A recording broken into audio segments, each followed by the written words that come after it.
Assalamualaikum warahmatullahi wabarakatuh. Selamat pagi dan salam sejahtera buat kita semua. Nama saya Dr. Insinyur Marjanim Sultan MSc. Saya adalah Widya Iswara, ahli utama BPSDM Provinsi Sulawesi Selatan. Materi pokok modul berorientasi pelayanan itu terdiri dari: pertama adalah konsep pelayanan publik, yang kedua adalah nilai berorientasi pelayanan, dan yang ketiga berorientasi pelayanan sebagai pedoman perilaku yang dijabarkan dalam 3 kode etik, yaitu memahami dan memenuhi kebutuhan masyarakat, ramah, cekatan, solutif, dan dapat diandalkan, serta ketiga melakukan perbaikan tiada henti. Adapun tujuan dari pembelajaran modul berorientasi pelayanan ini adalah: pertama, memahami dan menjelaskan peran ASN sebagai pelayan publik dan nilai berorientasi pelayanan secara konseptual atau teoritis. Yang kedua, memahami dan menjelaskan panduan perilaku atau kode etik nilai berorientasi pelayanan, serta memberikan contoh perilaku spesifik yang kontekstual dengan jabatan organisasinya.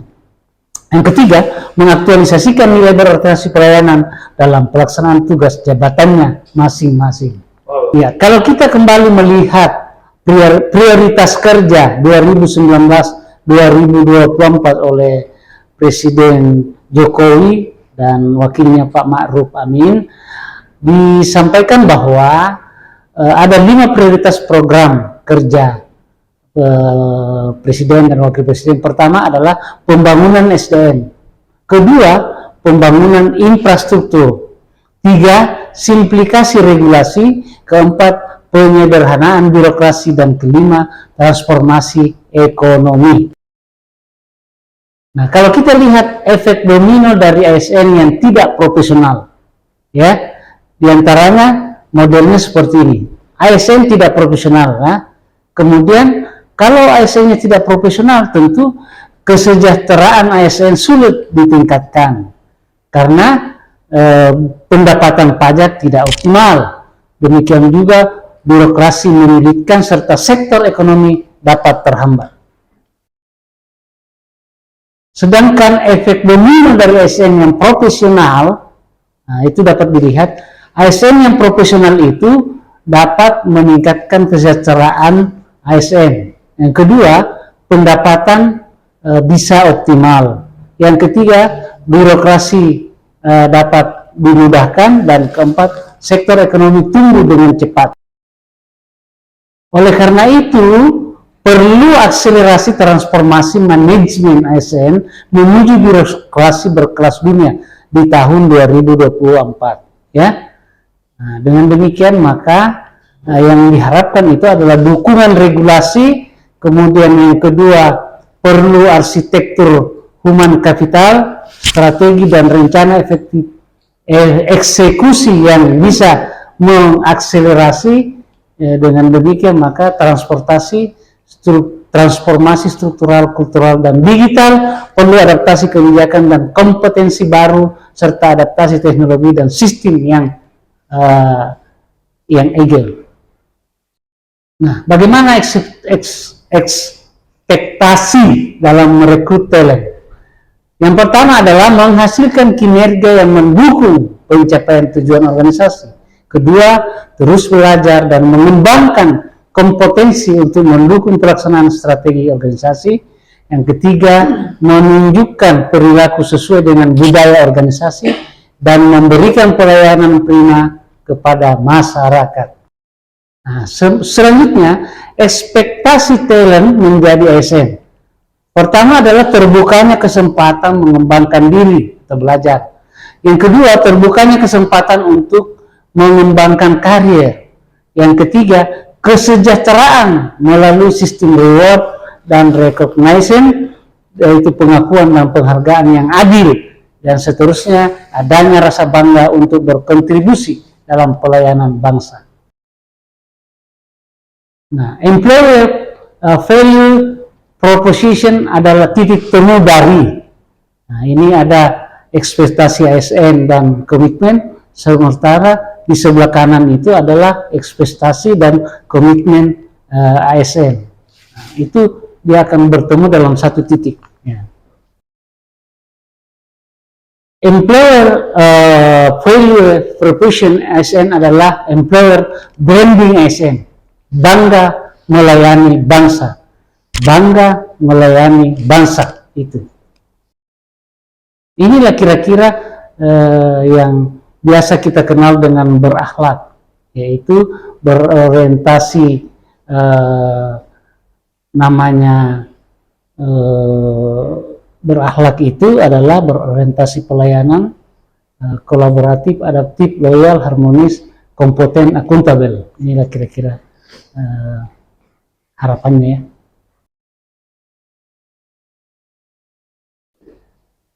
Ada satu core value ASN ya, satu core value ASN. Pertama adalah mensarikan dan menyederhanakan nilai-nilai dasar ASN serta panduan perilaku yang sudah diatur sesuai dengan Undang-Undang Nomor 5 Tahun 2014 dalam satu kesamaan persepsi yang lebih mudah dipahami dan diterapkan oleh seluruh ASN. Yang kedua, mensarikan nilai-nilai yang telah disusun oleh instansi pemerintah dalam satu rumusan baku yang dapat berlaku secara umum. Nah, dalam hal ini banyak kesamaan nilai instansi pemerintah yang bisa disimpulkan menjadi satu core value atau bottom up process. Yang ketiga, satu core value akan memberikan penguatan budaya kerja yang mendorong pembentukan karakter ASN yang profesional dimanapun ASN ditugaskan. Yang keempat, memudahkan proses adaptasi bagi ASN ketika yang bersangkutan berpindah ke instansi pemerintah lain. Yang kelima, menjadi unsur yang memperkuat peran ASN sebagai perekat dan pemersatu bangsa. Dan keenam adalah budaya kerja yang kuat akan mendorong kinerja organisasi dalam jangka panjang. Kita bisa melihat di sini apa panduan atau perilaku daripada kode etik ya. Panduan perilaku dan kode etik khususnya bagi berorientasi pelayanan itu antara lain memahami dan memenuhi kebutuhan masyarakat, kemudian ramah, cekatan, solutif dan dapat diandalkan, serta ketiga melakukan perbaikan tiada henti. Bapak Presiden Joko Widodo pada launching core value dan employer branding ASN 27 Juli 2021 mengatakan bahwa setiap ASN harus mempunyai orientasi yang sama, yaitu memberikan pelayanan terbaik untuk masyarakat. Jiwa melayani serta membantu masyarakat wajib tertanam kuat dalam diri sendiri ASN. Bukan samanya lagi ASN bergaya seperti pejabat zaman kolonial yang justru minta dilayani. Saat ini dunia menjadi serba hibrid, serba kolaboratif. Tidak boleh lagi ada ego, baik ego sektoral ataupun ego daerah dan ego ilmu. Citra pelayanan publik dulu atau dahulu itu bisa kita lihat dalam gambar berikut ini. Kita melihat bagaimana para yang mau dilayani itu menunggu sampai lama begini seperti pada gambar tersebut. Ini tidak boleh terjadi pada saat sekarang ini. Ya, kalau kita bicara mengenai harapan masyarakat dalam pelayanan publik saat ini, itu mereka mengharapkan itu better than before, artinya lebih baik dari yang lalu, yang masa lalu ya. Itu lebih baik, lebih cepat, lebih baru, lebih murah, lebih sederhana. Inilah akan menciptakan kepuasan dan kebahagiaan publik. Adapun fungsi dan tugas ASN berdasarkan Undang-Undang ASN, 1. Pelaksana kebijakan publik, 2. Pelayan publik, 3. Perekat dan pemersatu bangsa. Ini dapat dijelaskan melaksanakan kebijakan publik yang dibuat oleh pejabat pembina kepegawaian sesuai dengan ketentuan peraturan perundang-undangan, memberikan pelayanan publik yang profesional dan berkualitas, dan mempererat persatuan dan kesatuan negara kesatuan Republik Indonesia. Apa sih pentingnya pelayanan prima itu ya? Nah, alasan rasional mengenai pentingnya pelayanan prima itu antara lain: satu, kepuasan pelanggan merupakan sarana untuk menghadapi kompetisi di masa yang akan datang. Dua, kepuasan pelanggan merupakan promosi terbaik. Tiga, kepuasan pelanggan merupakan aset terpenting. Empat, kepuasan pelanggan menjamin pertumbuhan dan perkembangan organisasi. Seterusnya, pelanggan makin kritis dalam memilih produk dan jasa. Kemudian pelanggan puas akan kembali atau customerize. Dan ketiga, pelanggan yang puas mudah memberikan referensi. Kalau kita perhatikan pidato Presiden Joko Widodo dalam peluncuran laporan tahunan Ombudsman RI tahun 2020, 8 Februari 2021 menyatakan, pelayanan publik adalah wajah konkret kehadiran negara dalam kehidupan masyarakat sehari-hari. Dalam mewujudkan pelayanan publik yang prima, memerlukan ikhtiar yang berkelanjutan, memerlukan transformasi sistem, memerlukan tata kelola, membutuhkan perubahan mindset dan budaya kerja birokrasi kita dari budaya senang dilayani menjadi budaya melayani. Demikian. Oke, untuk mewujudkan pelayanan prima, ya, itu dapat kita sampaikan bahwa pertama di top manajemen komitmen. Komitmen pimpinan dalam manajemen tidak penyelenggaraan pelayanan publik hanya dalam financial performance, namun juga service performance. Ya, yang kedua, strategi konsep, menyediakan layanan sesuai dengan sasaran dan kebutuhan masyarakat. Ya, yang ketiga, services standar, penerapan dan penyesuaian standar pelayanan. Keempat, satisfying both empower education, memberikan perlindungan bagi internal pegawai, tindak lanjut pengaduan masyarakat, kemudian managing productivity, sumber daya manusia, pengembangan kompetensi, penjaminan keamanan dan keselamatan kerja, fleksibilitas kerja, dan seterusnya. Yang terakhir adalah monitoring sistem, melakukan monitoring dan evaluasi terhadap kinerja penyelenggara pelayanan publik.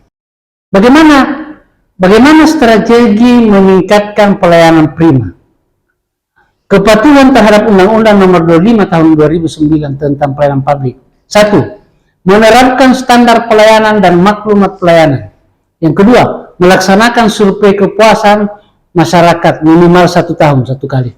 3. Pengelolaan pengaduan masyarakat. 4. Menyediakan sarana dan prasarana pelayanan. 5. Mengembangkan inovasi. 6. Replikasi best practice. Dan 7. Perbaikan berkelanjutan. Bagaimana memberikan contoh perilaku pelayanan prima? Yang pertama adalah menyapa dan memberi salam. Kedua, ramah dan senyum. 3. Cepat dan tepat waktu. 4. Mendengar dengan sabar dan aktif. 5. Penampilan yang rapi. 6. Mengucapkan terima kasih. 7. Mengingat nama pelanggan. 8. Perlakukan pelanggan dengan baik. Dan 9. Dan lain-lain sebagainya. Bagaimana keterlibatan masyarakat dalam peningkatan pelayanan prima? Pertama adalah penyusunan kebijakan. Kedua, penyusunan standar pelayanan dan maklumat pelayanan. Ketiga, pelaksanaan survei kepuasan masyarakat. Dan keempat, penyampaian dan pengelolaan pengaduan pelayanan publik. Saudara sekalian, oleh karena itu maka inovasi dalam layanan publik mestinya mencerminkan hasil pemikiran baru yang konstruktif, sehingga akan memotivasi setiap individu untuk membangun karakter dan mindset baru sebagai aparatur penyelenggara pemerintahan yang diwujudkan dalam bentuk profesionalisme layanan publik yang berbeda dari sebelumnya, bukan sekedar menjalankan atau menggugurkan tugas rutin. Oke, demikian saya ucapkan selamat belajar. Sekian dan terima kasih. Wassalamualaikum warahmatullahi wabarakatuh.